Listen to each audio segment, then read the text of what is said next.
que es un compatriota del que nosotros los uruguayos nos sentimos muy honrados de que esté en la Corte Interamericana, que ha sido de Justicia de Uruguay, y bueno, para que comience esta actividad, le decimos que yo voy a cumplir una función antipática, de decirles cuando se están acabando los 15 minutos, hacer alguna seña como para que vayan redondeando las ideas, para dejar ese espacio a las preguntas al final.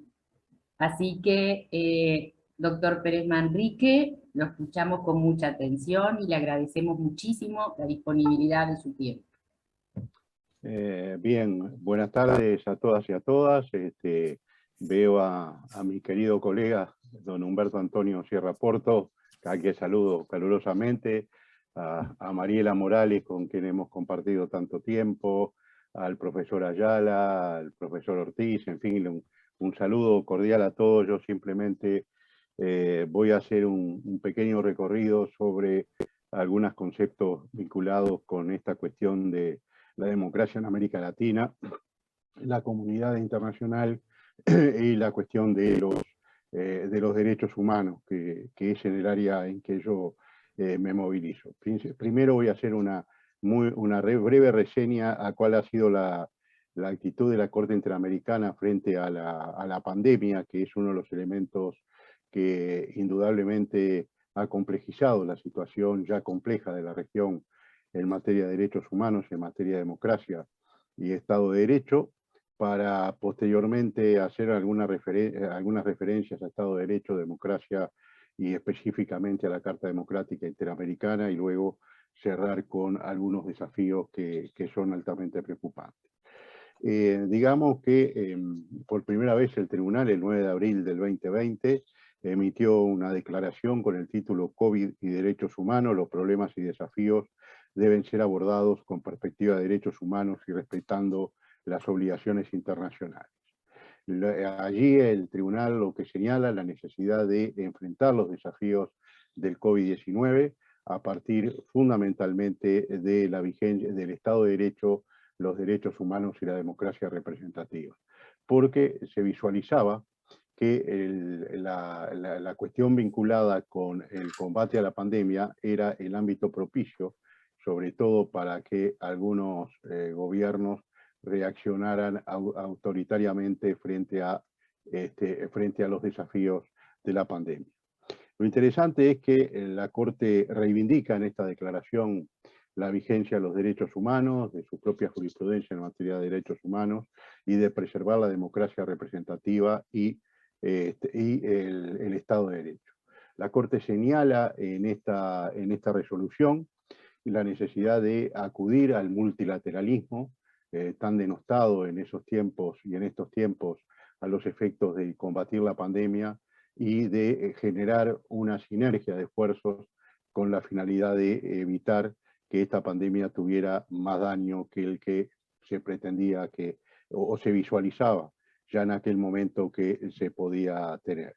Es decir, la Corte llama al diálogo, a la cooperación y a la reflexión, a garantizar en estas circunstancias el acceso a la justicia, tanto nacional como internacional, y a la protección de la libertad de expresión de las y los periodistas y los defensores de derechos humanos, y alerta sobre dos aspectos, sobre las cuestiones vinculadas con la tecnología de vigilancia en estos casos y sobre el uso abusivo de los estados de excepción con el pretexto de la pandemia. Quiero decir que esa declaración, que obviamente no tiene efectos normativos porque está dicho en el marco de una sentencia, no está dicho en el marco de una sentencia, sí creo que ha sido oportuna y que ha generado sanos efectos en la región, en el sentido de que poner en el centro, en situación de pandemia, poner en el centro, vuelvo a repetir, democracia representativa, Estado de Derecho y derechos humanos. Lamentablemente sabemos hoy, cuando todavía no hemos salido de esta situación, que en América Latina hay entre 50 y 100 millones más de pobres, todos sabemos que hay un avance de actitudes autoritarias de parte de algunos gobiernos y que aquellas prevenciones sobre la utilización de los estados de excepción de manera abusiva y sobre todo sobre los riesgos de autoritarismo, en algunos casos se han manifestado y constituyen, a mi entender, el día a día de la situación.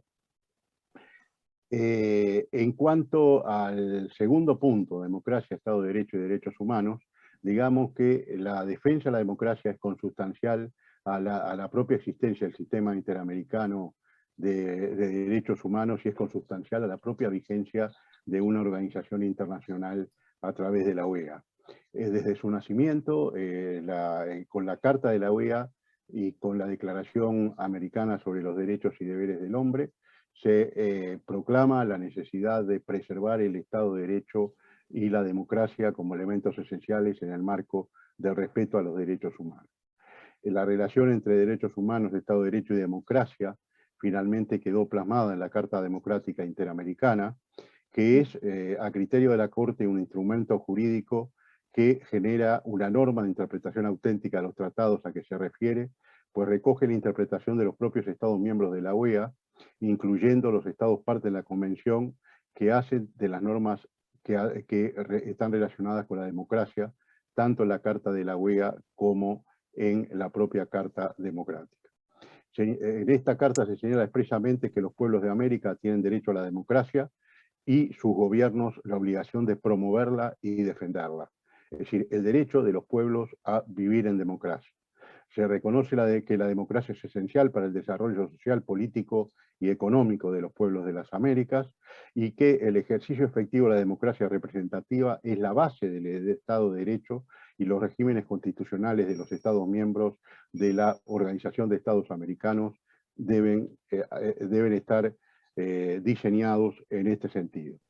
Es decir, hay que señalar que en dos recientes opiniones consultivas, la Corte Interamericana, tanto cuando resuelve respecto de las consecuencias para un Estado que ha abandonado el sistema interamericano, tanto la Convención como la propia Carta de la OEA, y luego cuando hace referencia a la reelección, a las limitaciones a la reelección presidencial, se invoca la garantía colectiva inserta en la Carta Democrática Americana, mediante la cual se determina que cuando se produzca una alteración al orden constitucional que afecte gravemente el orden democrático de un Estado, otros Estados o el propio secretario general podrán solicitar la convocatoria inmediata al Consejo Permanente y de contratarse una violación, se puede llegar a la suspensión del Estado miembro de la OEA por violación a la democracia y al Estado de Derecho. Por tanto, hay que concluir que el Estado democrático, el principio democrático, es inspiración y guía la aplicación de la Convención Americana en forma transversal. Actúa como un principio rector que articula la forma de organización política elegida por los Estados americanos y como pauta interpretativa brinda una clara orientación para la observancia a través de la división de poderes y el funcionamiento propicio de las instituciones democráticas. Entonces, en ese marco, los derechos políticos deben ser especialmente garantizados, la posibilidad de elegir y ser elegido, de participar en todos los aspectos de la vida pública, la necesidad de consagrar la libertad de expresión como una piedra angular de la democracia.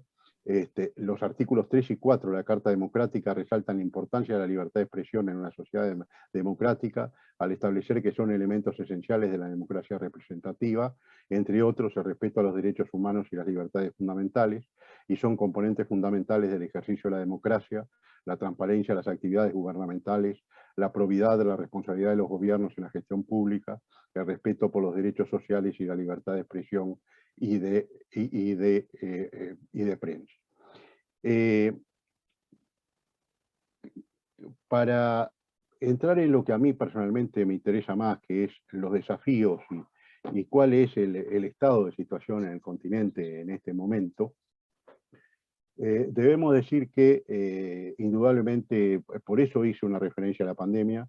La pandemia, yo creo que el gran desafío que le presentó a la humanidad fue cumplido en el aspecto científico, una rápida respuesta del mundo científico y se generaron vacunas en menos de un año, lo que es toda una proeza desde ese punto de vista, pero lo que fue la necesidad de que, una vez develados cuáles eran las debilidades que habían en nuestras sociedades, a nivel mundial, pero específicamente en nuestra región, las personas que se manejan en una enorme mayoría de nuestros países en la informalidad, aquellas personas que debido a las restricciones de movimiento tuvieron que quedar encerradas en sus casas sin poder conseguir el sustento diario. Esto demostró una serie de debilidades que debieron haber mejorado los mecanismos necesarios para generar una sociedad más justa e inclusiva como salida de la crisis de la pandemia. Creo que el mundo hoy está sumido, es decir, la región está sumida, vemos que hay problemas de democracia, como lo ha dicho el último Latino Barómetro, la democracia representativa ha sido hackeada en una cantidad de países a partir precisamente de la dificultad de articular esa representatividad con una demanda de cada vez más participación de las personas, es decir, con una demanda a través, por ejemplo, de las redes sociales de incursión y lo que segmenta totalmente lo que son los reclamos para los reclamos de la ciudadanía, los efectos de lograr un mundo más justo y más inclusivo.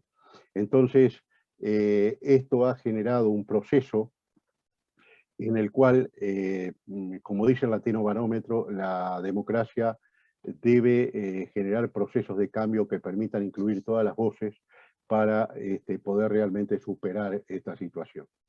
Yo quiero hacer una referencia muy específica a que creo que la humanidad tiene una hoja de ruta, una vía de salida a estos problemas que son los Objetivos de Desarrollo Sostenible 2030, documento consensuado por 192 países, que no es un tratado, pero sí es una declaración de compromiso de parte de estos países de generar a través del Estado de Derecho, tanto a nivel nacional como internacional, a través de la participación de la ciudadanía y del respeto a los derechos humanos, generar un mundo en el cual se pueda vivir, en el cual pueda abatirse el hambre, en el cual pueda contemplarse la conservación del medio ambiente, las cuestiones vinculadas con el cambio climático y, en resumen, un mundo que podamos disfrutar los seres humanos y que podamos legar de la misma forma para poder ser vivido amigablemente y en condiciones adecuadas por parte de generaciones futuras. Yo creo que en este marco de la región, vuelvo a repetir, con situaciones complejas de derechos humanos, basta ver el último informe que se ha emitido sobre la situación de la libertad de expresión en el continente, y una reciente declaración de Periodismo Sin Fronteras y de la propia CIP en su asamblea reciente. Cuando la libertad de expresión está afectada, quiere decir que la democracia está sufriendo, y creo que esto nos está disparando una serie de luces de alerta que llaman al reforzamiento, a la consolidación de un sistema interamericano de protección de los derechos humanos que sea realmente eficaz y eficiente. El desafío que tenemos en la región es, vuelvo a repetir, a un mundo más justo, más inclusivo y donde el Estado de Derecho sea el régimen el Estado de Derecho y la democracia representativa sean los regímenes dentro de los cuales vamos a vivir, vamos a crecer y vamos a desarrollarnos como continente, como región y también como parte de la humanidad. Muchas gracias. Muchísimas gracias, doctor Pérez Manrique. Muy buena su intervención. Ahora le vamos a dar la palabra al señor juez de la Corte Interamericana de Derechos Humanos, el doctor Humberto Sierra Porto. Muy buenas tardes a todas y a todos. Pues no quiero, aunque me tome un minuto del tiempo, dejar de saludar y agradecer la invitación, y particularmente de nuestro querido colega, compañero de sistema, y ahora juez de todos nosotros, Carlos Ayala, así como estar en presencia de Ricardo Pérez, mi compañero de corte, de Mariela y de todos los distinguidos profesores y profesoras que se encuentran aquí presentes. Bien, es un tema que tiene muchísimas aristas, muchísimas perspectivas, el de la reelección presidencial. Intentaré hacer una aproximación desde distintos puntos de vista alrededor del fenómeno de la reelección y de la opinión consultiva y el significado de la opinión consultiva. Lo primero es que tenemos que recordar un poco cuáles fueron los objetos de esta decisión de la Corte Interamericana, y esencialmente están determinados por las preguntas que se resolvieron en su momento. Por un lado, el hecho de establecer si es un derecho humano, una expresión, una manifestación de los derechos políticos considerados como derechos humanos establecidos en la Convención, la obligación o la posibilidad de participar de manera indefinida en las elecciones y que no se le puede establecer límites sobre ese particular. Ese, digamos, que es el primer punto. Y el segundo es esencialmente el hecho de cuáles son los efectos que tiene la reelección o las regulaciones en materia de permanencia en el poder en los derechos de las personas y particularmente los derechos políticos. Si una regulación sobre reelección indefinida, porque se plantea como un tema de reelección indefinida, puede afectar otro tipo de derechos como el derecho de acceso a los cargos públicos, el derecho a la igualdad y en general los derechos electorales, que son derechos derivados del derecho de acceso a la administración, el derecho de acceso a la configuración del Estado. Pero entonces son dos cosas. Uno, se trata de responder, uno, que no hay un derecho humano y dar una reelección indefinida, ni a unas reelecciones en condiciones que formalmente no sean indefinidas, pero en la práctica supongan la indefinición, porque es que teníamos un problema en el lenguaje a la hora de la elaboración de esta definición, en donde, insisto, se utiliza la figura de la reelección indefinida, pero en la práctica es la reelección indefinida formal o materialmente, que también hay que tenerlo presente. Y segundo, el tema de si cuando se hace una reforma institucional dirigida a hacer que un funcionario, un presidente permanezca en el poder, ese tipo de decisiones pueden suponer una afectación al Estado de Derecho, a los principios fundantes para la vigencia del resto de derechos. Ese es, digamos, que el otro punto. Si efectivamente se afecta al principio de separación de poderes. Y eso en las preguntas que se hicieron y en las intervenciones fue un tema constante. La opinión consultiva, entonces, la primera idea que quiero señalarles a ustedes es que si bien se hace relación al tema de la reelección indefinida, no es únicamente sobre reelección indefinida formalmente establecida, sino materialmente. Y eso es importante también, una primera reflexión clave para tenerla. En segundo lugar, también es importante ubicar este tipo de decisiones de la Corte Interamericana, en este caso esta opinión consultiva, en las lógicas de actuación y en las funciones que tiene la Corte. La Corte tiene, sí, un deber de establecer, en el caso de las opiniones consultivas, de construir elementos que sirvan de fundamento al control de convencionalidad. Sirve para construir, interpretar el alcance y la eficacia de los derechos humanos establecidos en la Convención, pero esto, que normalmente consiste en establecer estándares, establecer reglas de aplicación, de interpretación, derechos de los migrantes, de los niños migrantes, en qué condiciones deben ser tratados por parte del Estado los migrantes, el tema de las relaciones con sus familias, toda una serie de estándares. Es la manera como usualmente se pronuncia la Corte cuando hace opiniones consultivas. Pero existen toda una serie de sentencias y de opiniones consultivas que las podemos encuadrar dentro de un grupo de decisiones que las podríamos denominar como presupuestos para la vigencia de derechos humanos. Se trata de sentencias o opiniones que dentro de la dinámica de establecer precedentes y estándares nos permitan indicar cuáles son los presupuestos para la existencia de los derechos humanos o para la vigencia efectiva de los derechos. Y esencialmente se trata de sentencias y de opiniones consultivas que hacen relación a derechos políticos, a la democracia, o como ustedes lo quieran, los presupuestos para la vigencia de los derechos humanos, que en última es jurisprudencia sobre el Estado de Derecho. El Estado de Derecho como un fundamento para la vigencia efectiva de los derechos, del resto de derechos humanos. Se trata de decisiones sobre la democracia, sobre la organización estatal, decisiones sobre aspectos electorales y decisiones sobre equilibrio de poderes también. Son aspectos también sobre el funcionamiento de los parlamentos. Son un conjunto de decisiones que aparentemente son decisiones de política, pero son decisiones que son esenciales para poder tener las condiciones adecuadas de preservación y de eficacia de los derechos humanos. El juzgamiento, les pongo ejemplos de algunas decisiones que podrían estar dentro de esta clasificación de decisiones que toma la Corte. El juzgamiento de los presidentes. Si bien formalmente era un tema de garantías, ¿cuáles eran las garantías de debido proceso para los procesos de carácter político? Que es lo mínimo que se tiene que respetar en el fondo. Estamos hablando de un tema de relaciones de poder y de qué se puede hacer y qué no se debe hacer en materia de juzgamiento de altos cargos del Estado y en este caso del presidente. Hay decisiones sobre el alcance de la inmunidad, de la inviolabilidad parlamentaria, que también van dentro de esa dinámica.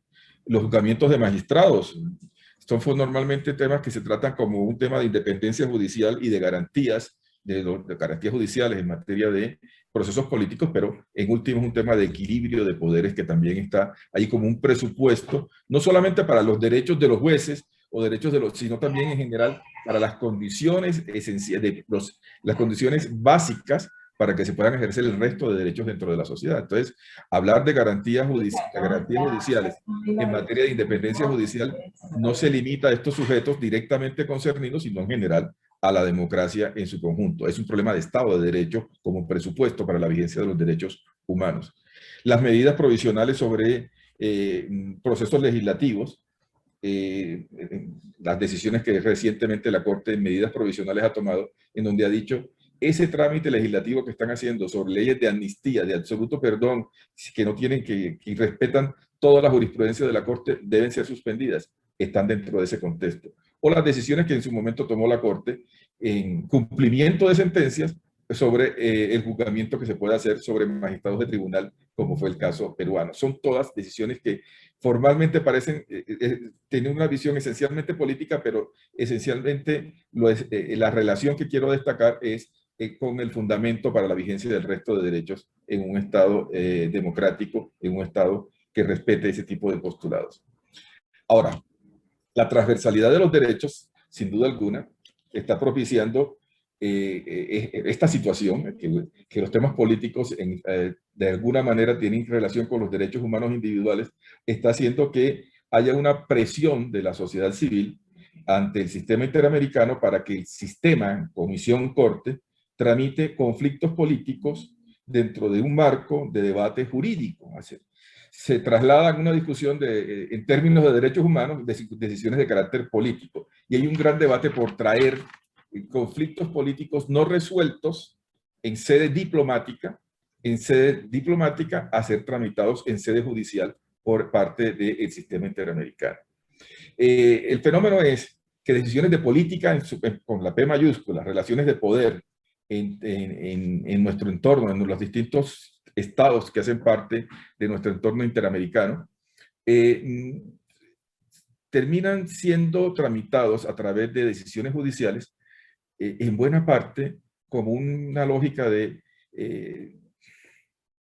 reacción ante la insuficiencia de los espacios de deliberación diplomática para resolver este tipo de conflictos. La ausencia de resultados, de decisiones que conlleven presiones internacionales, condenas políticas en ámbitos diplomáticos, hace que haya una presión para que sean tramitados, para que se judicialicen ante el sistema interamericano. Es decir, estando conscientes de que el derecho internacional genera un efecto catalizador de transformaciones positivas en la política de cada uno de nuestros estados, decisiones, presiones de distintos tipos, las manifestaciones por los órganos diplomáticos, al no existir ese cauce, terminan acudiéndose al derecho internacional que también tiene un efecto catalizador de transformaciones sociales. Es a través de eso que se privilegia el trabajo del sistema interamericano. La reelección presidencial, las reformas normativas y las decisiones judiciales que permiten la reelección inmediata o permanente son una de las principales manifestaciones, y esta es la otra gran idea. Todo esta temática de la reelección está inversa dentro de una figura que se denomina, o un fenómeno que se puede denominar el constitucionalismo abusivo, que en nuestro entorno ha sido objeto de distintas manifestaciones. ¿En qué consiste este constitucionalismo abusivo? Pues no podríamos quedarnos aquí nada más en este tema, pero esencialmente es utilizar las reglas de la democracia, principios y reglas democráticas y electorales válidas, normalmente instituidas, totalmente correctas, mecanismos para reformar la Constitución. Se utiliza el derecho, se utilizan los mecanismos previstos para la reforma constitucional, pero se hacen reformas que conllevan afectación de los presupuestos del Estado de Derecho. Y por esta vía se afectan los derechos humanos, los políticos principalmente, pero no exclusivamente. Entonces, por mecanismos legales se hacen reformas constitucionales que terminan afectando el Estado de Derecho. Por mecanismos procesales, judiciales correctos, se hacen sentencias que terminan afectando el Estado de Derecho y en una visión autoritaria y abusiva del derecho. En nuestro entorno eso no es un fenómeno extraño. Los procesos relacionados con la transición que como un mecanismo para generar impunidad, para todos propósitos diferentes, una desviación de poder, han estado a la orden del día. Los fenómenos de gobiernos populistas y autoritarios que toman decisiones en donde modifican el sistema electoral a última hora para distintos beneficios están a la orden del día. Ese fenómeno y que se expresa en numerosas decisiones que, insisto, intentan es perpetuar a los grupos dominantes en el poder o a generar unos beneficios que atentan con los principios básicos del Estado de Derecho, están a la orden del día. Yo estoy un poco perdido con el tiempo, así que la moderadora, por favor, tome autoridad en el momento en que lo considere.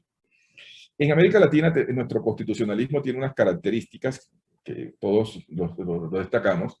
En primer lugar, existe una tendencia a hacer constituciones materiales, con contenido material. ¿Sí? Las reglas generales de las constituciones formales escritas, pero existe una tendencia a construir unas metaconstituciones, unas constituciones basadas en fundamentos naturales o de este tipo, de carácter material, ante la insuficiencia del derecho formal para resolver los abusos que se están dando en nuestros estados.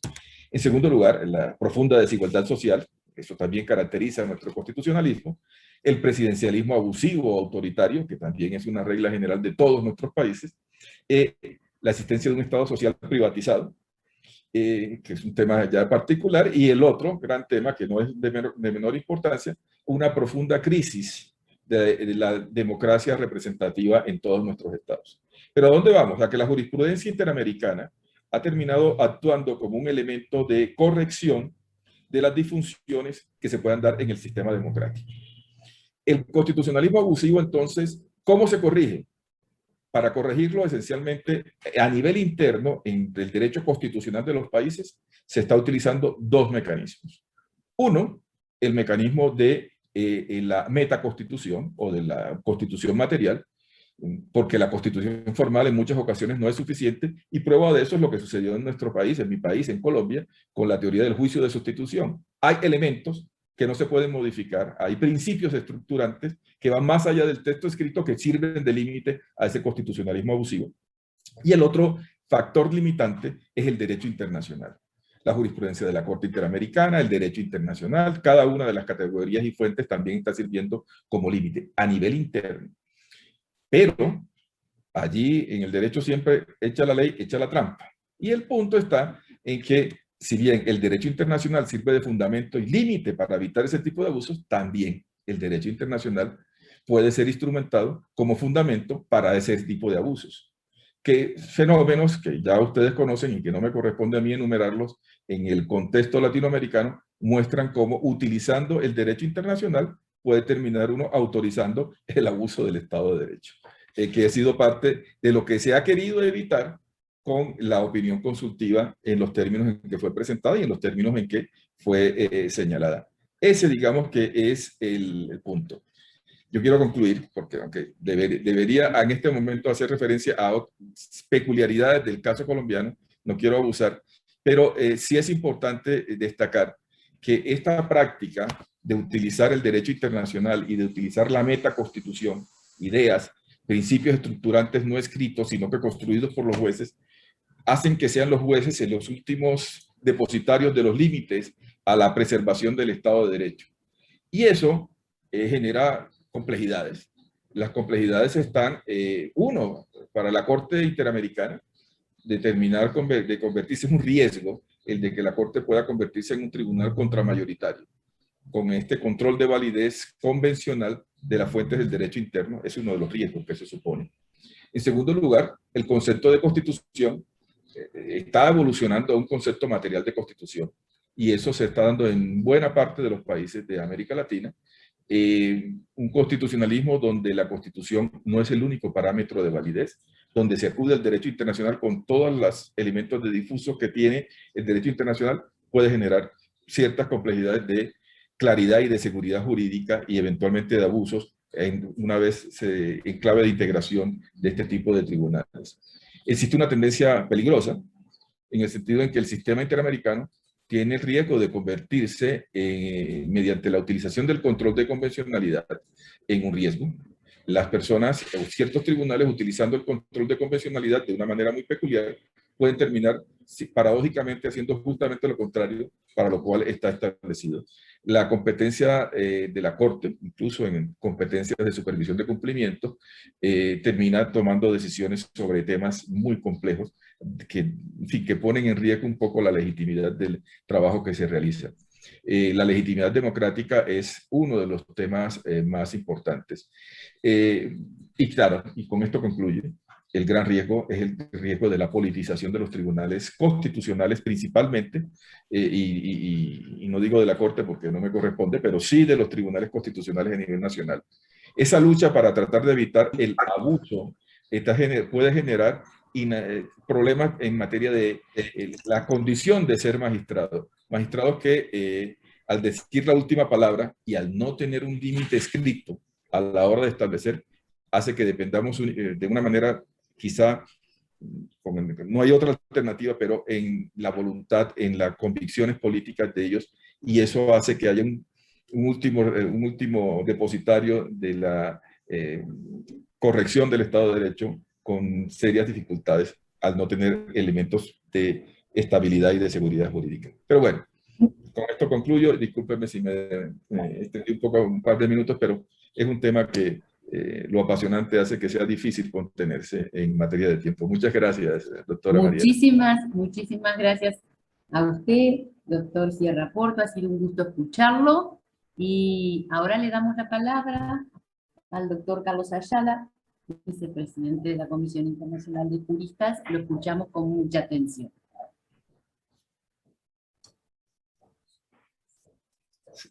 Sí, muchas gracias y buenas tardes, buenas noches a todos y a todas. Y para mí es no solamente un placer, sino un honor participar en esta jornada, no solamente por mis compañeros y compañeras de panel, sino precisamente por ser organizado por una asociación de universidades jesuitas con las cuales siempre he mantenido una estrecha relación, no solamente como egresado, sino como profesor titular de precisamente Derecho Constitucional.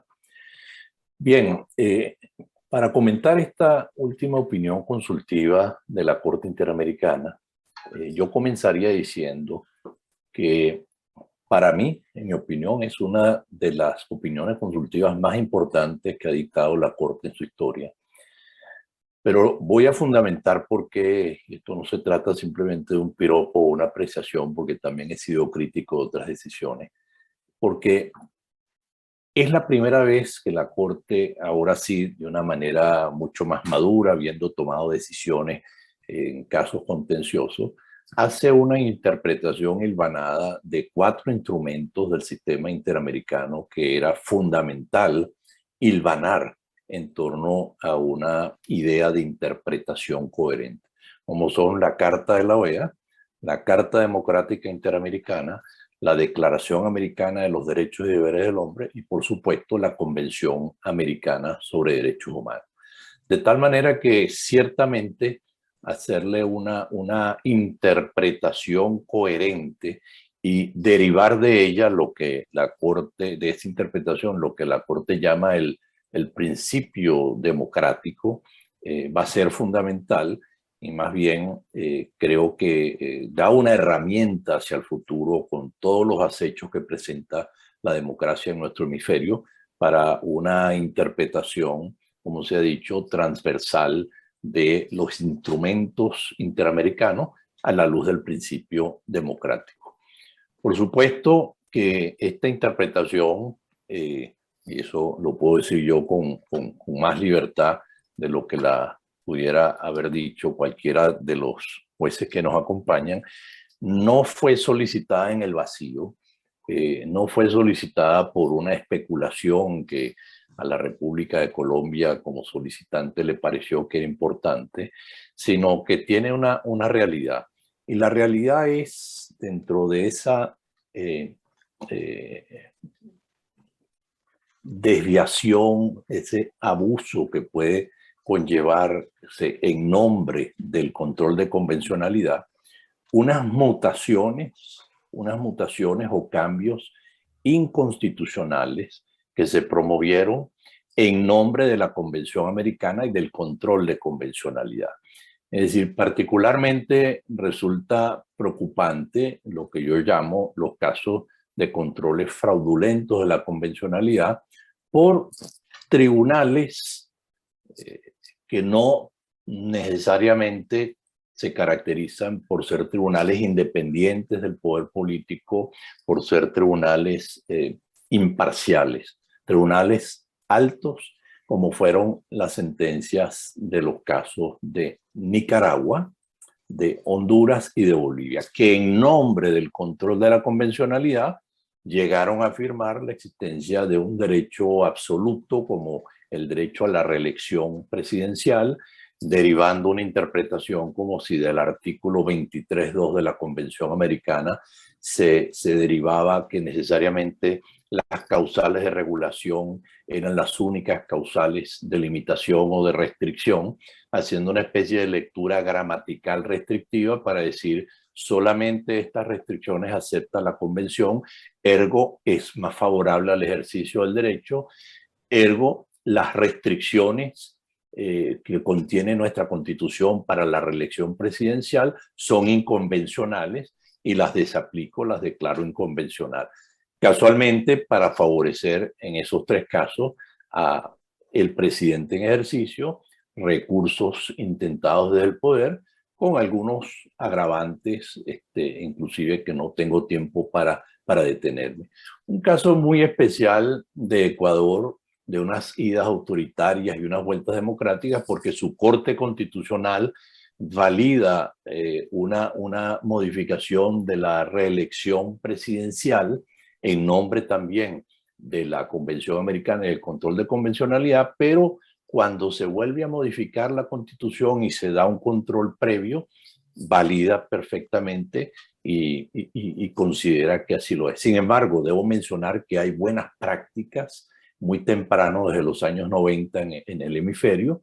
Hay una sentencia de la Corte Suprema de Argentina respecto a la provincia de Santa Fe sobre la reelección en el 96, la sentencia de la Corte Constitucional de Colombia, de República Dominicana, y una sentencia de Perú sobre la reelección, y afirmando sobre todo la de Perú, que ya es de estas últimas después de las que hemos citado, que no existe un derecho humano absoluto a la reelección, y para ello pues todo lo que fue el dictamen que también toma en cuenta la Corte Interamericana de la Comisión de Venecia le sirve de un buen elemento para hacer referencia.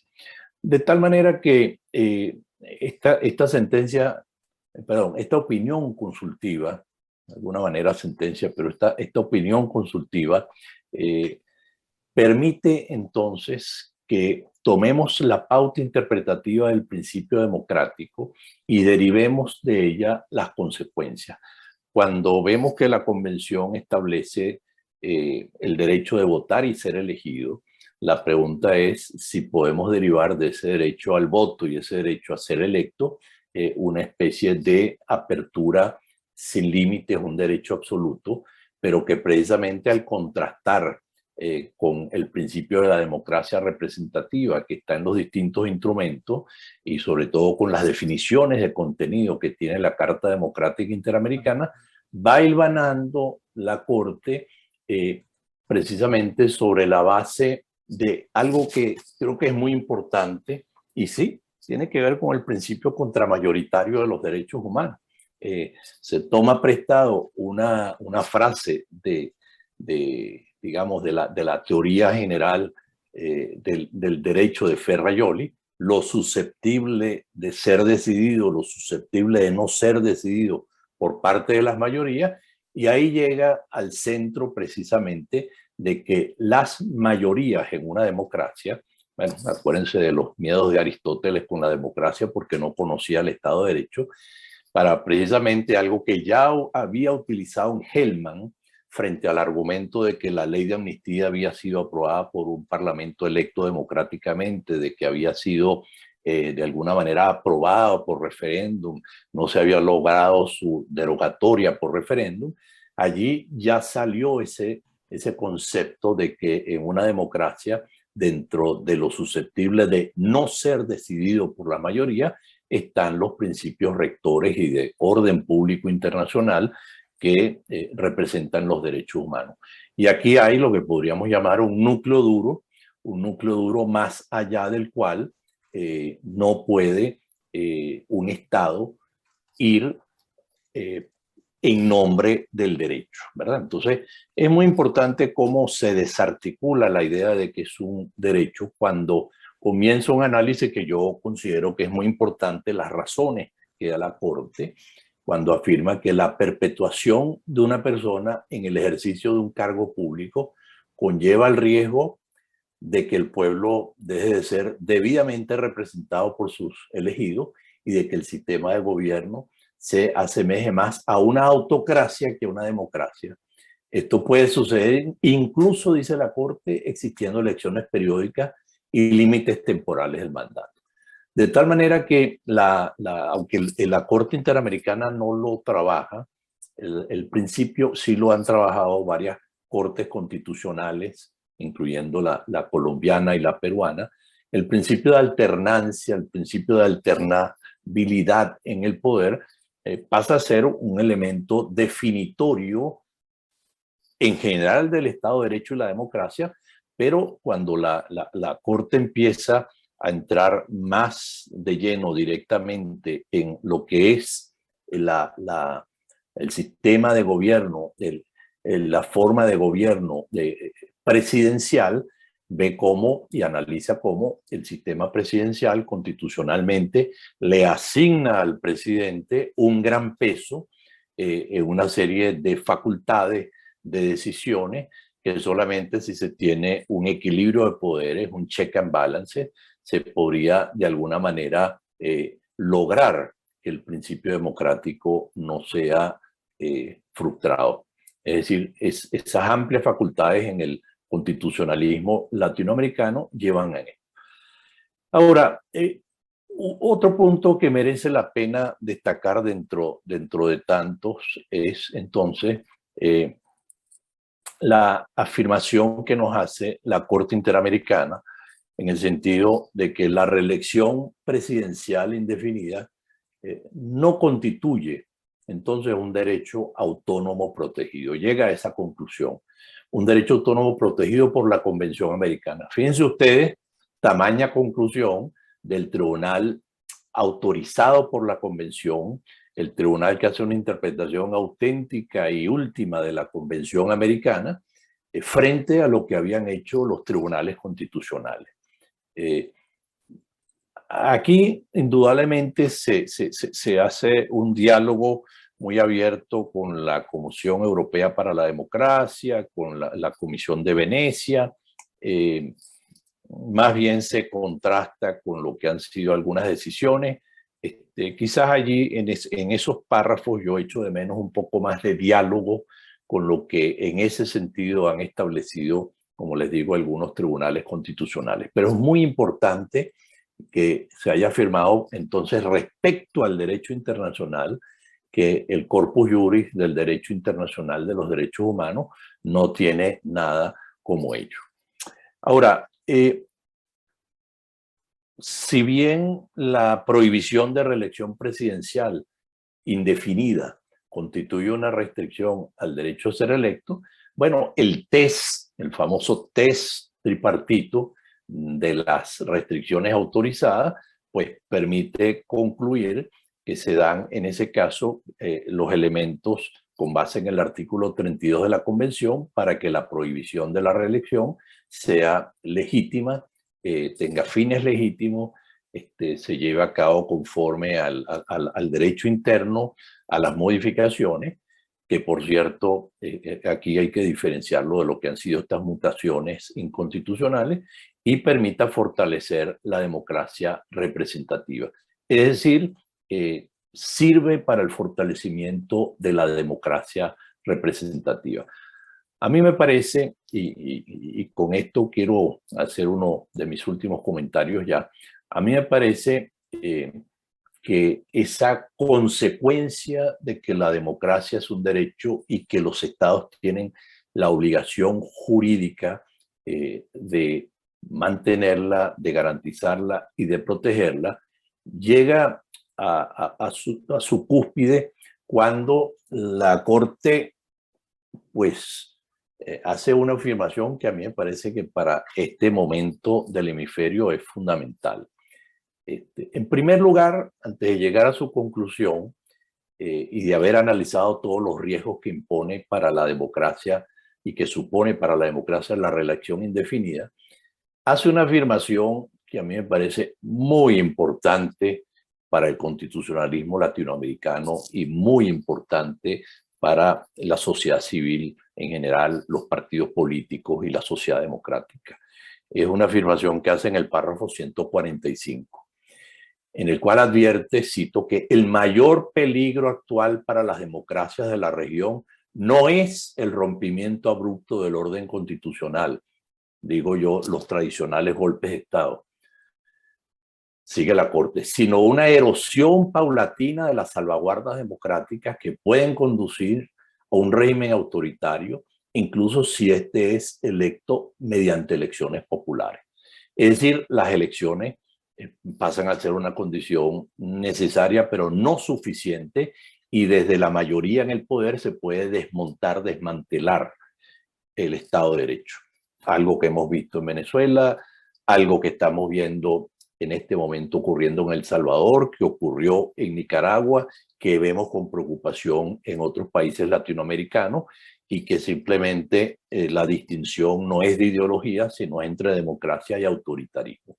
De tal manera que esa conclusión que hace la Corte de que de una lectura sistemática de la Convención Americana, incluyendo su preámbulo, la Carta de la OEA y la Carta Democrática Interamericana, se concluye que la habilitación de la reelección presidencial indefinida es contraria. Y esto es muy importante, es contraria a los principios de una democracia representativa y por ende a las obligaciones que derivan de la Convención Americana y de la Declaración Americana. Y esto es muy importante, no solamente ya se le está diciendo a ese grupo de estados y a quien quiera integrarlo que no hay un derecho absoluto, y ahora se les está diciendo, por el contrario, aquellos que establezcan la reelección presidencial indefinida también están vulnerando de alguna manera la Convención Americana. Esto es muy importante porque prácticamente el único país que la estableció por una enmienda constitucional fue Venezuela, después de haber sido rechazada una reforma constitucional ese mismo año por mayoría popular, y prohibiéndose por la Constitución que la misma modificación vuelva a ser sometida, se vuelve a someter, y aquí más bien el nihil obstat lo da la Sala Constitucional por una abstención de control preventivo de la reforma constitucional cuando se intentaron los recursos por violar precisamente los principios de alternancia o alternatividad. La Sala Constitucional dijo, ese recurso es, y esas fueron las palabras que utilizó, impresentable.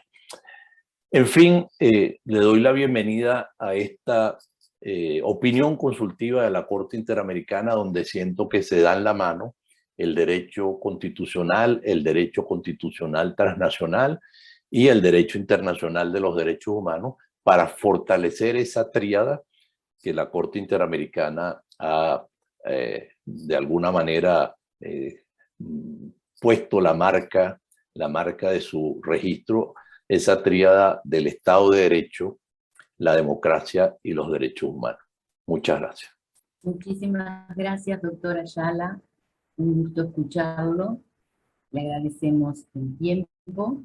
Y ahora le damos la palabra con mucho gusto a la doctora Mariana Morales, investigadora del Instituto Mactal en Derecho Público y en Derecho Internacional. Para nosotros es un gusto tenerla acá, doctora. Le vamos a dar la palabra para el cierre de la parte expositiva y luego tenemos en el chat ya una pregunta que le vamos a trasladar a los expositores. Así que, adelante. Muy buenas tardes a todas y todos. Muchísimas gracias por la invitación. También para mí es un honor y una gran alegría compartir este panel con los magistrados de la Corte Interamericana de Derechos Humanos, a quien me une un gran afecto y una profunda admiración, y por supuesto con mi profesor Carlos Ayala, quien en la Universidad Católica, una universidad jesuita, pues tuvo la responsabilidad también de formar a tantas generaciones y la tiene hasta el día de hoy. Yo quisiera centrar mi exposición y voy a compartir pantalla para hacer rápidamente mi recorrido en los 15 minutos que tengo. Y quisiera...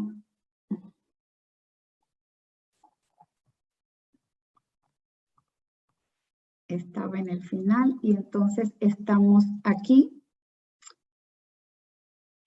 porque quisiera proponer, y un poco creo que recoge lo que ya han expuesto quienes me precedieron en el uso de la palabra, justamente cómo en América Latina se ha ido configurando lo que defino como el test democrático interamericano.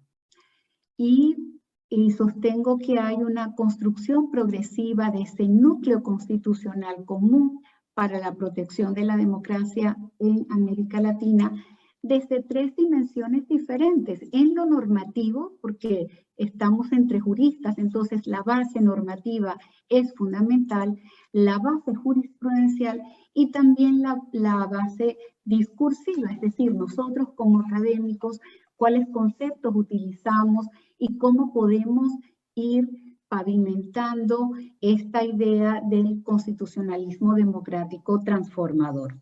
Entonces, ciertamente se ha ido configurando progresivamente. Con esto no quiero decir lineal, efectivamente estamos confrontando grandes amenazas a la democracia en nuestra región, pero también hay que afirmar que esta construcción progresiva del núcleo constitucional común democrático irradia los acuerdos y los consensos en cuanto a la protección de la democracia, de los derechos humanos y del Estado de Derecho, de esta tríada fundamental, como ya se ha mencionado.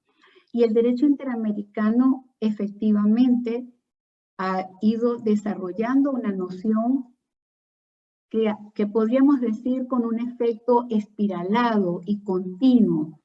Y aquí, menos mal que estaba escrito, Carlos, porque allí tenemos una gran convergencia. ¿Dónde está este núcleo constitucional común que también se usa en el derecho europeo? En distintos momentos constitucionales, en un sentido amplio. En un momento, podríamos llamar fundacional, porque tenemos una declaración que expresamente lo contiene y dice: los derechos están limitados por los derechos de los demás, por la seguridad de todos y por las justas exigencias del bienestar general y del desenvolvimiento democrático. Estamos hablando del año 48. Pero también, y ahí igualmente en la Carta de la OEA, por supuesto en nuestra Convención Americana sobre Derechos Humanos. Se da un paso más en esa construcción con el establecimiento de un nuevo paradigma en la protección de la democracia, que es la Carta Democrática Interamericana, y que, en mi opinión, justamente recoge ese convencimiento en la región de América Latina, y yo me estoy refiriendo a América Latina, un convencimiento de que los principios de igualdad y no discriminación son conceptos democráticos dinámicos. Enfatiza que su respeto sirve de fundamento a las sociedades pluralistas y los estados democráticos, y ellos se abordan en diálogo con los estándares universales y los estándares nacionales de nuestros propios estados, parte de la Convención. Y en un tercer momento, que creo que lo han recogido también tanto don Ricardo como Humberto y Carlos, en cuanto a la defensa colectiva de la democracia en esta reciente jurisprudencia y las opiniones consultivas de la Corte Interamericana, no sin dejar de mencionar que la Comisión Interamericana también ha desarrollado el orden público democrático en todos sus informes y en sus informes temáticos, en sus visitas de país, los informes de visitas de país, etc. Entonces, lo más importante es decir que este núcleo constitucional común no está configurado de una manera kelseniana ni jerárquica, sino que hay una interacción permanente entre los órdenes nacionales y el orden interamericano, y esto es clave para nuestros estudiantes de la maestría, del doctorado, volver a rescatar que en el constitucionalismo latinoamericano tenemos un rasgo esencial en nuestras constituciones, que son el mandato de apertura, la estatalidad abierta, no solamente en una cláusula, sino es todo un ordenamiento permeable al derecho internacional, que justifica que en aquel nunca más proclamado después de las dictaduras, era precisamente para que funcione, como decía Grossespiel, como un reaseguro de las garantías nacionales. Entonces esto creo que es fundamental para dimensionar la interacción entre el derecho nacional y el derecho internacional. Y además, en clave de un concepto de entender que el sistema interamericano, como lo definen en las relaciones internacionales, juega un papel esencial para difundir esos estándares de derechos humanos, para compensar déficits nacionales, pero también para fomentar una nueva dinámica entre todos los actores que forman parte del sistema interamericano, lo que ahora se denomina como la comunidad de praxis. ¿Y por qué quiero insistir en el marco normativo? Porque tenemos un fundamento, el test democrático interamericano, como lo he calificado ya por más de una década. La Carta tiene 2 décadas, las acaba de cumplir el 11 de septiembre de este año, nos define claramente los elementos esenciales y los componentes fundamentales de la democracia. Establece una doble condicionalidad en el artículo 7 y 8 entre democracia y derechos humanos, pero también lo arraiga en la interdependencia con lo social, con la inclusión social, porque somos la región más desigual del mundo, no podía ser de otra manera. Y aquí cito esta relectura que hace la jurisprudencia de la Corte y las opiniones consultivas más recientes, donde justamente se hace alusión a esta dimensión amplia de la democracia, entendida también como la clave para garantizar los derechos. La prohibición de la reelección, pero también en otros casos, como podríamos decir en la opinión relativa al derecho a un medio ambiente sano, y ratificado también en el caso La Cajonat del año pasado. Y con esto lo que quiero enfatizar es que esta clave de comprender el test democrático implica la inclusión, el pluralismo y el diálogo. Justamente hace muy poco el Consejo de Derechos Humanos de Naciones Unidas reconoce el derecho a un medio ambiente sano. Entonces podríamos decir que la interamericanización tiene un sentido no solo a los efectos de los estados, que formamos parte del sistema, sino también para irradiar estándares a nivel internacional. ¿Y por qué la carta invocada por la Corte es tan importante en un amplio abanico de casos? Porque justamente definen esa dimensión de la garantía dual entre democracia y derechos humanos. Y por supuesto, en el caso de la denuncia, también hace alusión a la garantía democrática y entre los supuestos en los que los estados no actúan de buena fe cuando denuncian un tratado o la Convención Americana o un tratado de derechos humanos, justamente alude a los supuestos de erosión democrática.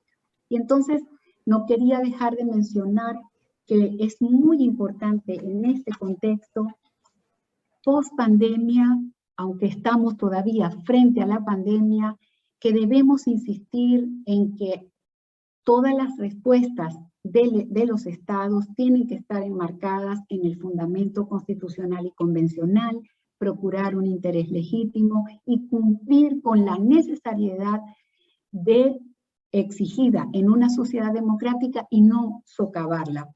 Es cierto que hay toda una literatura, muchos indicadores, informes que se han desarrollado a lo largo de estos casi 2 años de la proliferación de la concentración del poder en el Ejecutivo, del poder en los militares, de medidas desproporcionadas.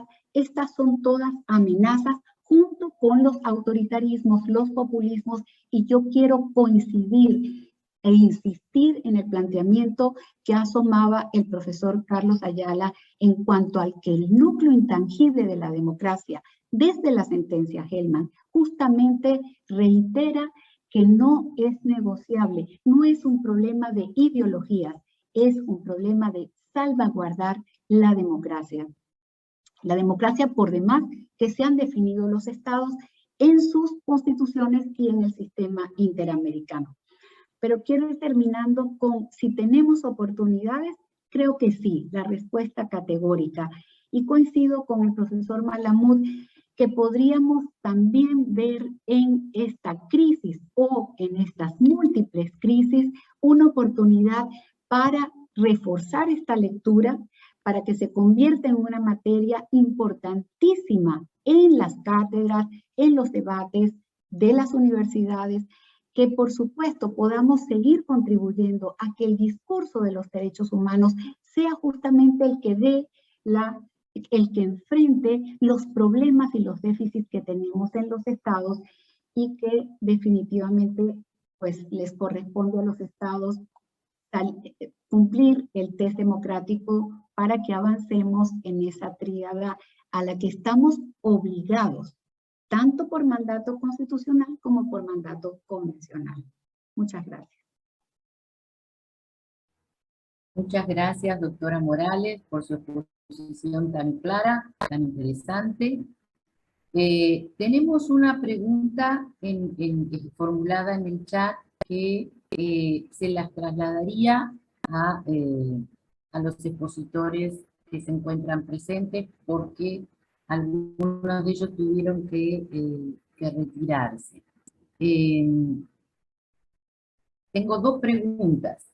La primera pregunta es, doctora Ayala y doctora Morales, se las voy a leer.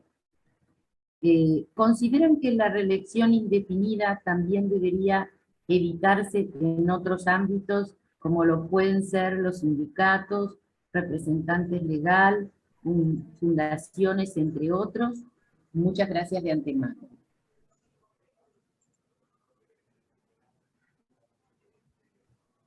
Si quieren, como la doctora Morales acaba de terminar de hablar, yo puedo dar una primera respuesta con cargo a que ella complemente lo que considera pertinente. A ver, sí, yo creo que de los principios de esta sentencia va a haber que estudiar qué inferencias se pueden deducir. Pero acuérdense que el razonamiento parte precisamente de una interpretación del principio democrático de los derechos políticos, y como la Corte misma lo delimita, al sistema político presidencial y a la reelección indefinida de presidente. Esto es así como lo que ocurrió a la inversa en el caso Yatama, en el cual la Corte había establecido que no se podía imponer la postulación de candidatos en las elecciones en pueblos indígenas, candidatos que tuvieran que ser postulados por los partidos tradicionales y que impedían la postulación de candidatos indígenas. La Corte determinó que, de acuerdo a las tradiciones y a la cosmovisión de los pueblos indígenas, no era adecuado hacer esa imposición, y de allí precisamente se trató de sacar la conclusión y de invocar esa jurisprudencia, de decir, bueno, entonces para todos los cargos se puede postular una persona de manera independiente, y precisamente Castañeda, que fue rechazado en México en su momento, su postulación presidencial por no ser postulado por un partido político, invocó Yatama, a lo cual la Corte le dijo, bueno, no, Yatama tiene unas características concretas de elección local, de elección en pueblos indígenas y de las características culturales, sociales, que permiten hacer esa afirmación, y no se puede extrapolar a toda elección. Yo diría lo mismo, no se puede extrapolar a toda elección. Ahora, si ustedes me preguntan, bueno, ¿y qué ocurre, por ejemplo, en un estado federal? ¿Qué ocurre con los gobernadores en los estados federales? Bueno, vamos a analizar cuál es el peso político constitucional del gobernador. Vamos a analizar cuál es la consecuencia de la permanencia en el poder. Vamos a analizar cómo hizo la Corte, cómo afecta los controles, el pluralismo político. Y si llegamos a la misma conclusión de que la reelección indefinida de gobernadores no es un derecho humano en la Convención, como por cierto ya lo llegó la Corte Suprema de Argentina en el caso de su sentencia en el año 94 relativo a la provincia de Santa Fe, entonces podemos llegar también a la conclusión de que establecerlo también sigue las consecuencias de la permanencia en el poder y que es inconvencional. Y lo mismo podría llegarse incluso con un análisis concreto, razonado y justificado a nivel municipal. Ahora, llevar esto a que en una compañía anónima, que una sociedad, no se puede, bueno, no creo que estamos hablando de lo mismo. Llevar esto a que en un sindicato tiene las mismas consecuencias, bueno, habría que verlo, cuáles son los poderes del presidente del sindicato, cómo afecta a la sociedad democrática el hecho de que un mismo presidente del sindicato sea para siempre aclamado, cómo impide el pluralismo en la representación. Digamos, ahí habría que verlo con una elaboración mucho más en detalle, porque pasan a ser, digamos, no instancias del Estado de Derecho, pero que configura la sociedad civil en ese sentido, parte del Estado de Derecho, pero ahí comenzamos a ser un poco más cautelosos, aunque en varios países de Europa y de América Latina se ha tomado la atención de que las elecciones en esos cuerpos intermedios como los sindicatos es muy importante que se rijan por los principios democráticos y de sufragio, ¿no? Entonces, cuidado con extrapolar interpretaciones sin hacer todo el íter argumental que tiene esta sentencia de por medio, pues, y ver cómo podemos aplicar o no aplicar a otros casos ese principio democrático. Muchísimas gracias, doctora Ayala. Mariela, ¿tú querrías agregar algo? No, yo creo que ha quedado perfectamente claro para los participantes en el evento y comparto la opinión del profesor Ayala. Muchas gracias.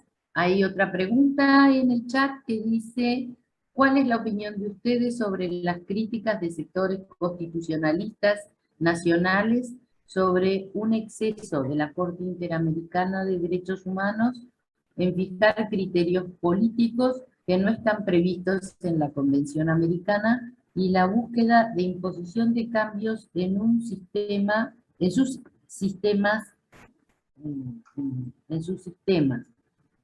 constitucionales en los estados con posturas del denominado ius commune constitucional, sin que ellos participen desde la representación política o judicial? Toda suya, Si te parece, Carla, y yo, hacemos al revés. y hacemos al revés. Porque ahí vas a tener mucho que decir, Mariela. Gracias y gracias a quien formula la pregunta. Y creo que eso nos daría lugar a un nuevo seminario y a un debate bastante más amplio. Pero podríamos definir algunos rasgos que son claves para posicionar el debate.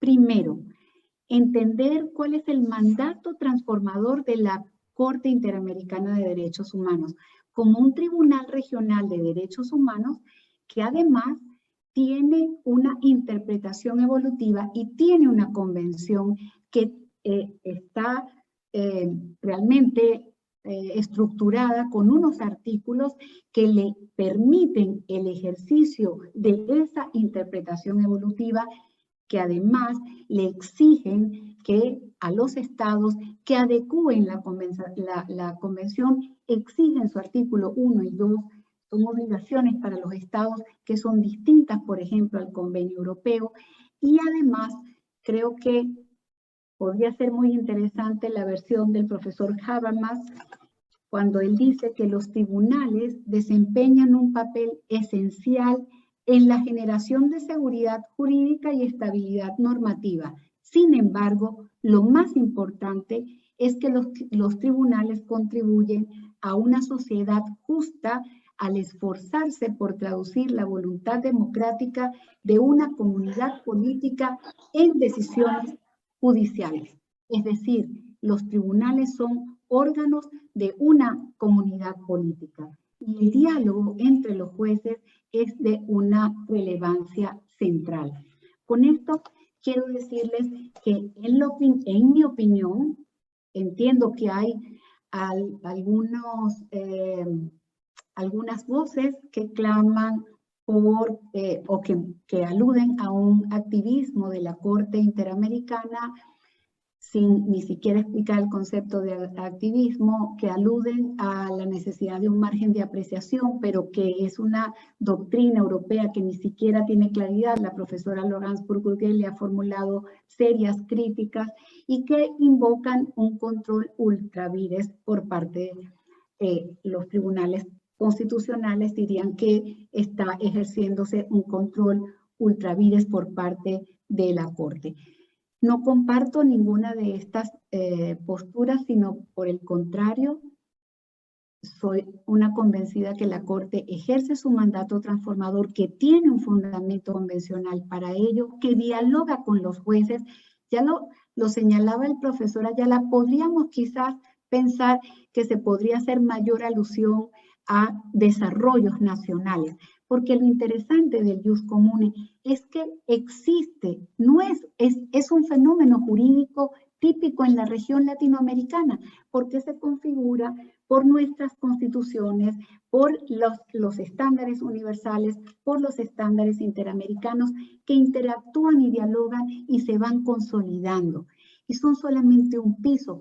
La protección cada vez mayor es el horizonte, es hacia donde deberíamos siempre procurar.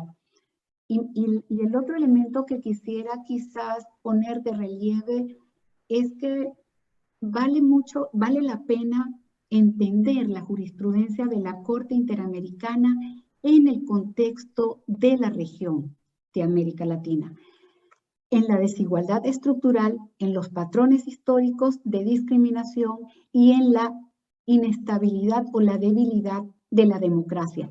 Y cuando revisamos y hacemos la reconstrucción de esta jurisprudencia, desde la primera hasta la última decisión, justamente están en claves de desarrollar las expectativas que las ciudadanas y los ciudadanos de esta región tienen para una inclusión, para el pluralismo, para esos valores que están recogidos en nuestras cartas constitucionales y en nuestra convención. Yo sinceramente les invitaría a ver la última sentencia de los Misquitos o la sentencia en el caso Fábrica de Fuegos. Creo que o la opinión sobre la no reelección o la opinión sobre la denuncia o la opinión sobre el medio ambiente, estamos hablando de una construcción progresiva del derecho de la región que tiene, una vez más lo digo, fundamento constitucional y convencional. Entonces, yo creo que la Corte simplemente es una gran actora en la construcción del ius común en la región. Muchísimas gracias. Muchísimas gracias. Ustedes saben que la profesora Mariela Morales está en Alemania y es más de medianoche y está más lúcida que si fueran las 7 de la mañana. Así que, a ver, muy bien, yo añadiría un par de ideas a lo ya dicho por Mariela, con lo cual coincido también. A ver, en primer lugar, la función de los tribunales, tanto nacionales como internacionales, es hacer una aplicación de los instrumentos jurídicos que los regulan. Y para hacer esa aplicación, pues tienen que hacer una interpretación. El derecho normativo, tanto el constitucional como el internacional, es un derecho, digamos, de conceptos. No es un derecho, digamos, que permite afirmar que todo está decidido, o como hizo Napoleón con su Código Civil, que prohibió su interpretación por los jueces, ¿no? Porque pensaba que esa maravilla de código todo lo prevía. Y más bien después hubo que crear hasta la casación por parte de los mismos franceses. Pero bueno, el derecho, y yo le diría sobre todo a los alumnos, el derecho hoy en día en el mundo es sobre todo argumentación, es interpretación. A partir de unos valores, a partir de unos principios que están en los instrumentos, que está en la Constitución, que está en las leyes, bueno, ¿cómo lo aplico al caso concreto? ¿Cómo resuelvo casos donde las normas lo que me dan son pautas para resolver los problemas? Y lo mismo ocurre con el derecho internacional. El derecho internacional no es un código acabado de interminable, sino precisamente el derecho internacional se va haciendo cuando los estados que soberana y libremente han pactado un tratado, como la Convención Americana, y los estados que soberana y libremente han reconocido la competencia de la Corte Interamericana de Derechos Humanos, precisamente los asuntos llegan en general, sobre todo respecto a los casos, los asuntos llegan a la Corte Interamericana una vez que los estados han tenido oportunidad de darles debida aplicación, debida interpretación y debida protección. De tal manera que el primer obligado a hacer una aplicación adecuada, una interpretación y aplicación adecuada de la Convención Americana, precisamente son los estados y precisamente los tribunales. Y en última instancia, las Cortes Supremas y tribunales constitucionales, porque ellos son los operadores locales del sistema interamericano. Ahora, fíjense ustedes los ejemplos que vimos. El abuso se comete más bien en estos ejemplos que yo cité, que cita la Corte también, cuando una constitución prohíbe la reelección y un tribunal, inclusive imagínense el caso de Bolivia. El caso de Bolivia es quizás el caso, digamos, más frontal. ¿Por qué? Porque el presidente ya había sido reelecto y la segunda reelección había estado en cuestión porque había tenido un primer mandato con la constitución anterior, pero bueno, ya había sido reelecto en 2 oportunidades y para buscar una próxima reelección trata de modificar la constitución. Somete al poder constituyente un referéndum constitucional. Es negado el referendo constitucional de la reelección presidencial. Y sin embargo, el partido del presidente Evo Morales y el presidente Evo Morales ante la Corte o el Tribunal Constitucional Plurinacional introducen un recurso en el cual se afirma que hay un derecho absoluto a la reelección de los presidentes de la República y que la Constitución boliviana, al limitar las reelecciones del presidente y del vicepresidente, está violando la Convención. Allí hay un abuso, no solamente porque se hace una hipérbola de un salto interpretativo. Uno pudiera discutir si estaba o no claro en la convención, pero yo no puedo afirmar que la Convención Americana, en su artículo 23, establece el derecho a la reelección absoluta e indefinida de los presidentes. Y no puedo hacerlo con base en la interpretación que han hecho esos tribunales. Yo estoy terminando un trabajo para publicarlo, analizando todas esas interpretaciones, en la cual simplemente confunden lo que es una lectura gramatical de la reglamentación con las restricciones autorizadas, como lo decía la profesora Mariela Morales, inclusive bajo los artículos 30 y 32, nombrando expresamente la sociedad democrática. De tal manera que esos abusos del derecho constitucional a veces tienen que ser corregidos, como ya también lo mencionaba el juez Sierra Porto, con base en el derecho internacional para proteger los derechos humanos, como fueron los casos de las leyes de amnistía o los casos en los cuales no se ha tipificado la tortura como delito en algunos países. Esas omisiones legislativas también han sido corregidas. Entonces, ¿por qué hay un derecho constitucional común? Bueno, porque los principios que informan a derechos como la vida, derechos como la prohibición de tortura, derechos como la libertad, derechos como la libertad de expresión, derechos como el derecho a votar y ser electo, que están en todas nuestras constituciones, son comunes. Son una especie de derecho constitucional universal.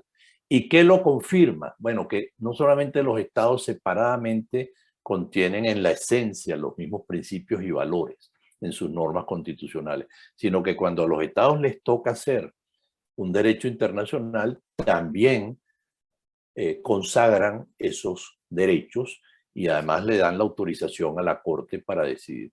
Lo importante es no confundir la democracia con una democracia o cuantitativa o autoritaria.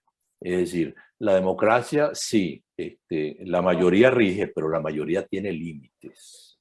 Porque si no, recuerden ustedes los ejemplos de gobernantes electos y de consultas mayoritarias que ocurrieron en la Alemania nazi, ¿verdad? Donde Hitler no perdía un referendo ni la mayoría, como tampoco lo perdía Mussolini, ni tampoco Franco perdió la consulta que hizo, ni los dictadores como Pérez Jiménez en Venezuela. De tal manera que lo que quiero decirles es que es con un Estado de Derecho de contenido constitucional, con esos principios universales y una democracia y los derechos humanos, la tríada que permite avanzar a la humanidad en la protección precisamente más efectiva de sus derechos humanos. Y la legitimidad de estos tribunales no necesariamente es por elección popular, son muy pocos y son cuestionadas las elecciones populares y se partidizan, se politizan, pero bueno, en fin, en algunos países como Estados Unidos, algunos jueces pueden ser electos de manera popular, pero no lo da la legitimidad a la elección por el pueblo directa, sino la legitimidad precisamente se la construyen los tribunales y es en sus sentencias y en su razonamiento y en la justeza que se hace respecto a la aplicación de los derechos humanos y las reparaciones de las víctimas y la elaboración de principios para que podamos seguir adelante. Eso no quiere decir que es una corte infalible, eso no quiere decir que es una corte que no ha cometido errores, pero como obra humana precisamente tendrá sus errores, pero en términos generales no creo que ese es el juicio que se puede hacer de la Corte Interamericana hasta el día de hoy, a pesar de que, como lo dije delante de los jueces, yo he hecho críticas a algunas sentencias.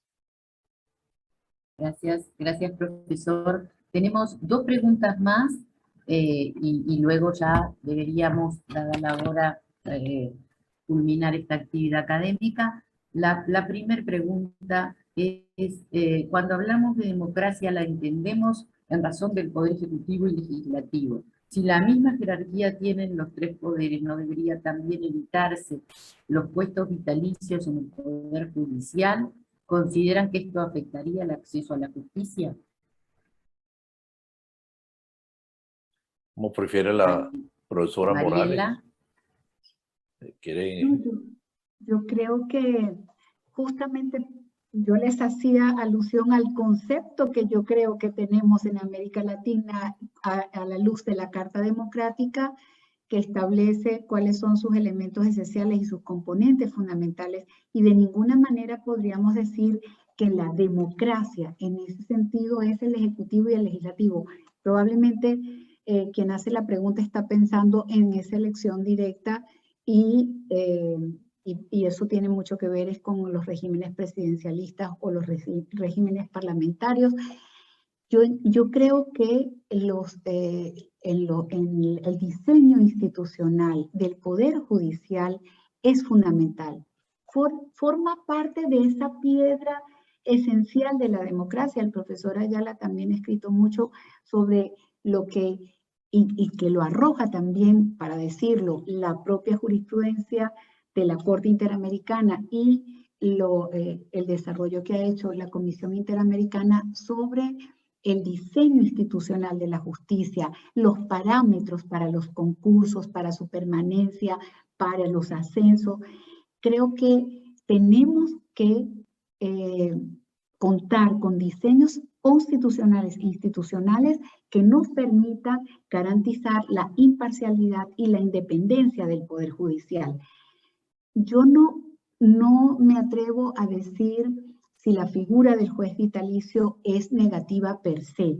Creería que es muy importante revisarlo en cada contexto y en cada país y cómo funciona. Lo que sí es fundamental, y eso hay desarrollos, pueden revisar todos los trabajos que ha hecho, por ejemplo, Debido Proceso, la Fundación del Debido Proceso, que ha sistematizado y tiene realmente toda una propuesta en torno a los fiscales, al Poder Judicial, a los defensores. Sí creo que el perfil, y por supuesto la literatura comparada es igualmente muy importante. Creo que lo que tenemos que preservar es la independencia y la imparcialidad de los jueces, que su perfil sea el idóneo, pero no confundirlo con el poder ejecutivo o legislativo. Muchas gracias, doctora. Y la última pregunta es la siguiente. Perdón, Mariela, voy a complementar, no, que voy a complementar muy brevemente, sí, doctor, muy brevemente, para complementar, porque de nuevo, sospechosamente estamos de acuerdo la doctora Morales y yo. Vamos a tener que planificar para no estar tan de acuerdo, Mariela. A ver, fíjense ustedes que en la Carta Democrática Interamericana, ¿verdad?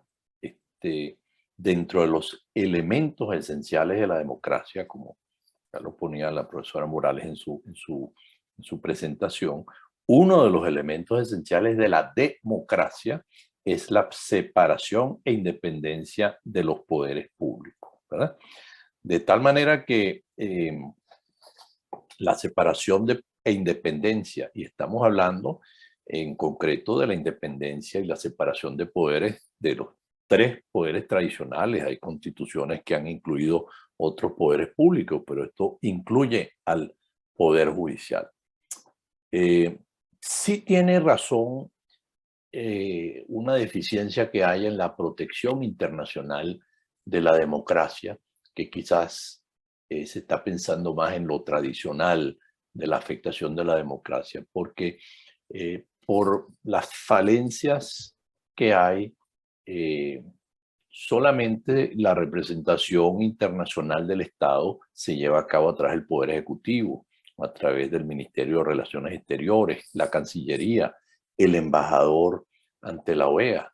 De tal manera que si está ocurriendo algo en el Poder Ejecutivo del país, es fácil que se denuncie, pero imagínense ustedes que en este momento en El Salvador el presidente acaba de destituir la sala constitucional y acaba de nombrar una sala constitucional, por cierto, que dictó una sentencia sobre este tema de reelección presidencial que ha dejado sorprendido a todos porque desdice lo que había dicho. Así es, desdice lo que dice la opinión consultiva y lo que de alguna manera había dicho la propia sala constitucional. Pero el embajador que se sienta en la OEA va a defender lo que hizo su presidente. ¿Y dónde están los jueces? A uno de los cuales se les ha dado, por cierto, medidas cautelares. ¿Cómo hacemos para que el Poder Judicial también plantee que se ha hecho una alteración del orden constitucional o que hay un peligro de alteración? Bueno, no hay representación en estos organismos y sí debería pensarse en la clave democrática, cómo darle mayor representación a los órganos del poder público, que no solamente es el Poder Ejecutivo, porque puede haber un acto contra el Parlamento, o al propio Poder Judicial, o a los otros, y a la sociedad civil. Quizás esto contiene un reto para que el secretario general, que también puede plantear precisamente asuntos relativos a la Carta Democrática ante las autoridades de la OEA, pueda tener estos mecanismos de sondeo, de monitoreo para llevar adelante. Pero efectivamente el Poder Judicial es parte de la democracia y del Estado de Derecho. Y respecto al carácter vitalicio, pues todos estos son temas que se están replanteando porque, a ver, en las monarquías, uno podría negar que España es una democracia, o qué sé yo, que el Reino Unido no es una democracia porque tiene jefes de Estado que son vitalicios.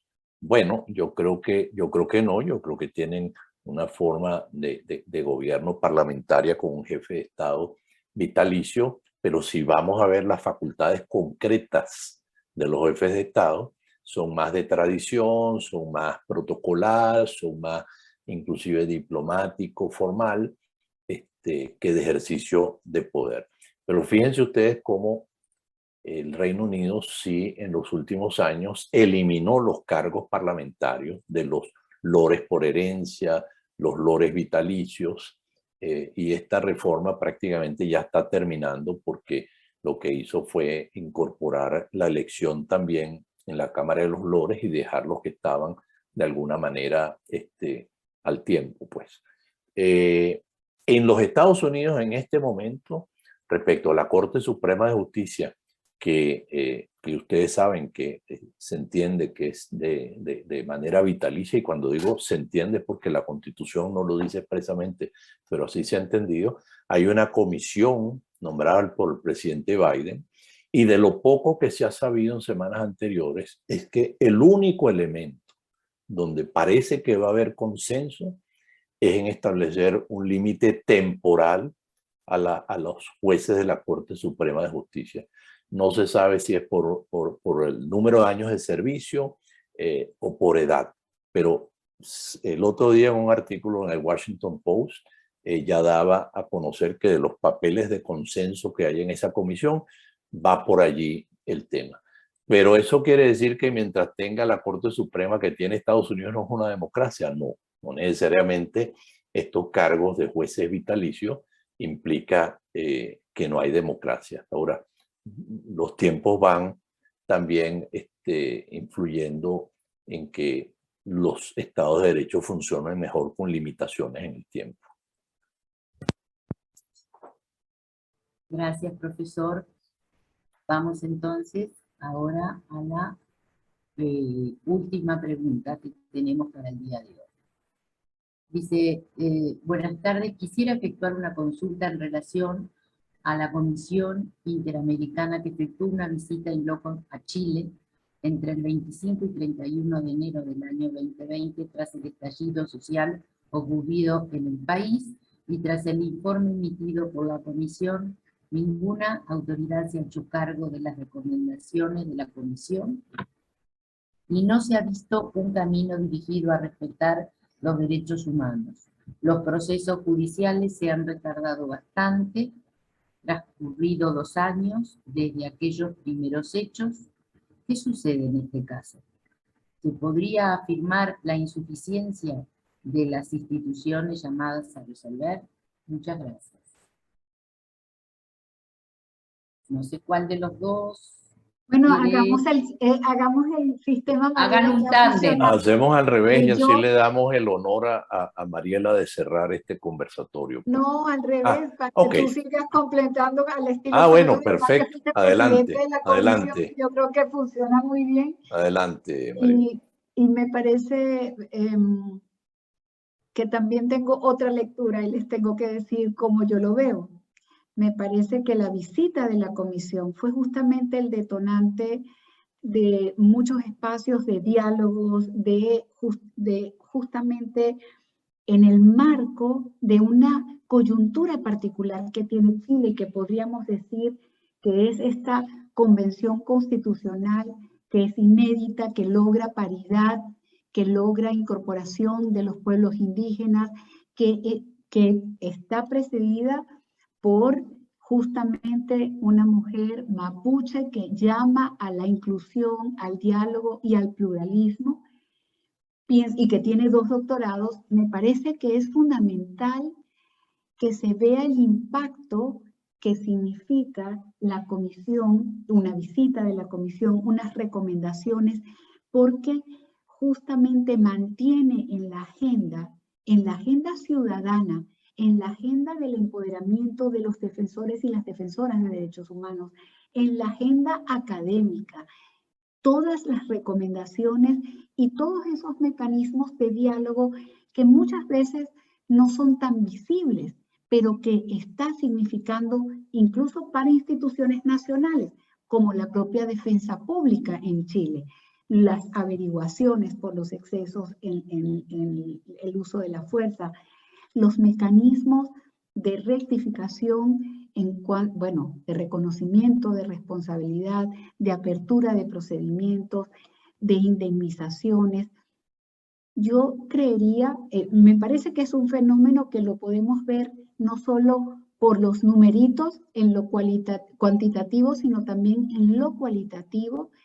Y cuando se mira desde fuera, también tengo que decirles, es una mirada desde lejos de lo que está ocurriendo en Chile, hay toda una efervescencia de revisar los procesos, por ejemplo el de Colombia, tener lecciones aprendidas y no cometer, por ejemplo, los mismos errores que pasaron en procesos constituyentes como el venezolano, el boliviano o el ecuatoriano, cada uno con sus propias particularidades, pero hay un cambio significativo en términos de este coloquio que nos convoca, de la democracia, porque durante mucho tiempo, como todos lo sabemos, desde la dictadura, se hablaba del déficit o la falta de legitimidad democrática porque la llamaban la Constitución de Pinochet. Y han pasado estas décadas y justamente un país que no tenía los peores indicadores de la región, por el contrario. Sin embargo, la protesta por la garantía de los derechos sociales, la protesta por la mayor inclusión, la protesta por la paridad, creo que justamente muestran las tensiones y los grandes desafíos que tenemos, pero que se pueden resolver en el marco de la convencionalidad y de la constitucionalidad, con esta nueva constitución que está en marcha, que está en proceso de elaboración y de conseguir los consensos para que exprese eso que debe ser la Carta Magna. Entonces ahora el profesor Ayala completa. Sí, muchas gracias. Bueno, en esa misma onda, una reducida visión positivista del mundo se cae por sí sola de pensar de que los cambios los produce el derecho en abstracto. Es decir, el derecho es capaz de producir un cambio siempre y cuando las sociedades se empoderen, de manera que al luchar por sus derechos logran los cambios correspondientes, ¿verdad? Bueno, como se estaba hablando de lo de la constituyente, etcétera, etcétera. Pero ¿qué quiero decir con esto? Aquí hay unas recomendaciones de la Comisión Interamericana de Derechos Humanos y ahora las víctimas y la sociedad tiene un análisis preliminar de lo ocurrido en ese momento, en esas manifestaciones, en los excesos en la represión. Tiene unas pautas relativas a las investigaciones, los tipos de delitos que hayan podido cometerse en los excesos que se hayan cometido en las ejecuciones, torturas, etcétera, detenciones arbitrarias.